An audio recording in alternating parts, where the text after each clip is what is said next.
ሰላም በዛሬ ቪዲዮ የምናየው እንግዲህ እንዴት ነው ስፒድ ሪዲንግ በምናነበት ጊዜ ስፒድ ሪዲንግ ወይም በፍጥነት የማንበብ አቅማችን ማሳደግ የሚችለው የሚለው ካለብን ማስወገድ አለብን። ምክንያቱም በምናነብበት እያንዳንዱ ወርዶች ምን ማድረግ የለብንም፣ መጠቆም የለብንም፣ እየጠቆምን ማንበብ የለብንም። እሱም ማስወገድ አለብን ማለት ነው። በሁለተኛ ደረጃ ሙቭመንታችን መጨመር አለብን። አይናችን ሙሉን ፔጁን ሙቭ ማድረግ የአይናችንን እንቅስቃሴ መጨመር አለብን ማለት ነው። አንድ ቦታ ላይ ብቻ ፎከስ ማድረግ የለብን።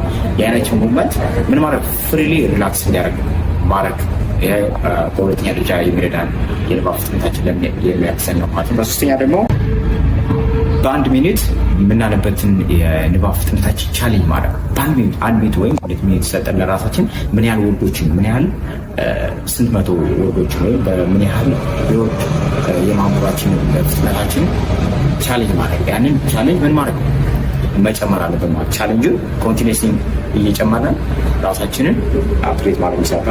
በአራተኛ ደረጃ ኮምፕሬሽናችን ወይም ቸንኪንግ ሜትዳችን ሳምራይዝ እንዴት ነው ሳምራይዝ ያደረግነው ያን ነገር በምን ያህል ተረድተነዋል ሳምራይዝ ማድረግ ካነበብን በኋላ ምን ማለት ቪዥዋሊ ምን ማለት ፕራክቲስ ማድረግ ምን ያህል ተረድተነዋል ምን ያህል ወርዶችን በአይምሯችን ይዘናል ሳምራይዝ ማድረግ ያ ስፒድ ሪዲንጋችን ጨምርላ ማለት ነው።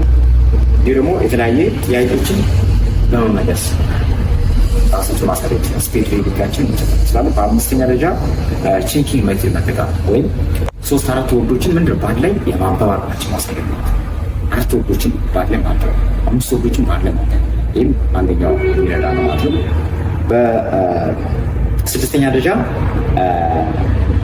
የከንፈር እንቅስቃሴያችንና ትክሙ ደጋግሞ አንድን ቃል የማንበብ ልማዳችን ማስወገድ አለብን ማለት ነው።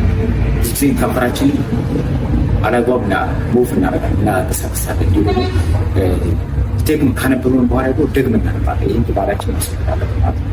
ደግሞ የማንበብ የመደጋገም አንዳንድ ቃላቶች የመደጋገም ልማዳችን ማስወገድ አለብን ማለት ነው። በሰባተኛ ደረጃ የተለያየ የስፒድ ሪዲንግ የሚጠቅሙ አፖች አሉ። ለምሳሌ ትራይ ስፕሪስ ይላለ፣ አክስሌ ሪድ ይባላል አለ፣ ዛፕ ሪደር ይባላል። እነዚህ አፕሊኬሽኖች ኦንላይን ብዙ አፕሊኬሽኖች አሉ። እነዛን በመጠቀም እናንተ ራሳችሁን አፕዴት ማድረግ ትችላላችሁ ማለት ነው።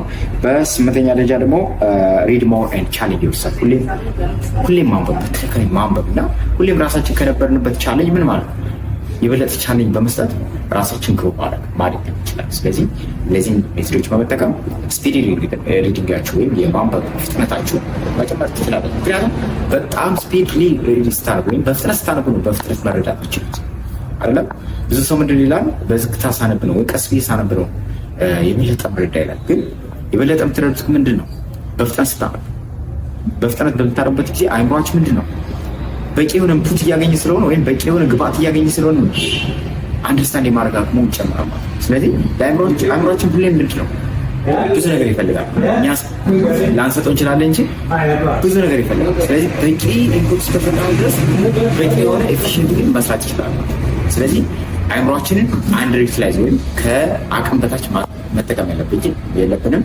ሁሌም ቢሆን ራሳችሁን ቻሌንጅ ማድረግ በፍጥነት ማንበብ አቅማችሁን ሁሌ መጨመር አለባችሁ። እነዚህ ሜትዶች በመጠቀም ብቻ ራሳችሁ ጥሩ የፍጥነት አንባቢ ማድረግ ትችላላችሁ ማለት ነው። አመሰግናለሁ። ኢትዮ ብራይት ሌክቸረር ሁሌም እናንተ ጓደኛ